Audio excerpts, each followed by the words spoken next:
They didn't even glance my way when the words were delivered. The event hall carried the faint scent of champagne and power. Every chair along the endless, white-draped table was taken. Even the intern had a seat, the same intern who had stolen my idea and paraded it around like a crown. And there she was. My wife. The CEO. Smiling as though the knife in my back wasn't hers to claim. "Why would we waste a seat on you?" she asked, each syllable dripping with polished disdain.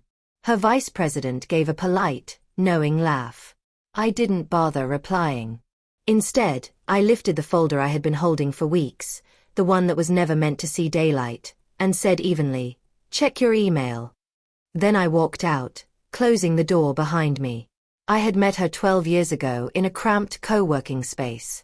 She carried a pitch deck under her arm and a spark in her eyes so fierce it made you believe she could bend the world to her will. I was the one with the code, the algorithm that could turn her vision into reality. We built the company in a haze of caffeine, late nights, and stubborn belief. We fought, yes, but always toward the same goal. She was the dreamer, I was the builder. Together, we were unstoppable. Or so I believed. The cracks began small. Her phone started spending more time face down. She laughed at jokes I never heard. Board meetings happened without me. Then came the night she arrived home with champagne. "A company milestone," she said, brushing her lips against my cheek. But the milestone was my design, my patent, presented to the board under her name. I told myself it had to be a misunderstanding. Until I found the emails. Not just about business. Her and the VP. 2 betrayals, neatly intertwined. That night, I didn't rage. I didn't throw a single thing. I sat at my desk until the sky turned pale, reading every message thread, every contract I'd signed. That's when I saw it. A gap she hadn't noticed. A thin thread of control still in my hands. The patent, the source code, all registered under my name. The next few months were deliberate.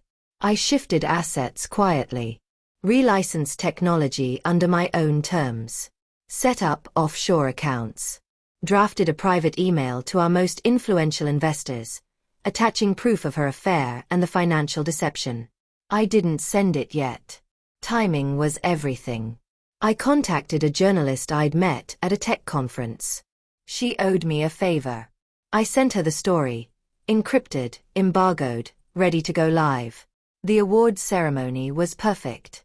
Every investor in attendance. Every board member.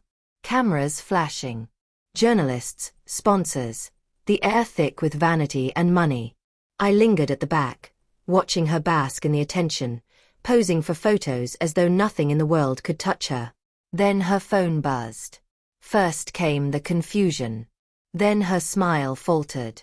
The VP leaned over to see the screen. His face strained. They were reading it.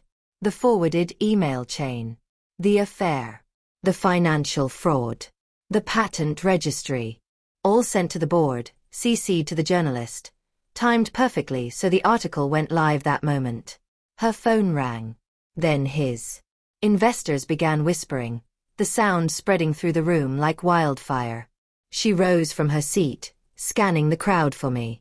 I stepped into view, just enough for her eyes to lock on mine. She didn't speak. Too many ears. But her glare spat my name like a curse. The chairman of the board lowered his tablet after reading something, looked at her, then at me. One sponsor stood and walked out. The VP, the same man who once told me I wasn't business-minded enough, rushed for the exit, muttering about lawyers into his phone. I didn't need to speak. I let the silence strip her crown. She strode toward me, heels clicking too fast. "What did you do?" she hissed. I leaned close so only she could hear. Just fixed the byline. When I left, she was still rooted in place, a queen without a throne, surrounded by courtiers who suddenly found the floor fascinating. By the time I reached the street, my phone wouldn't stop buzzing. The article was already viral. The share price plummeting. Investors calling for her resignation. People think revenge is loud. It isn't. It's surgical. It's the quiet turn of a key in a lock someone thought was theirs. And tonight, for the first time in months, I was going to sleep.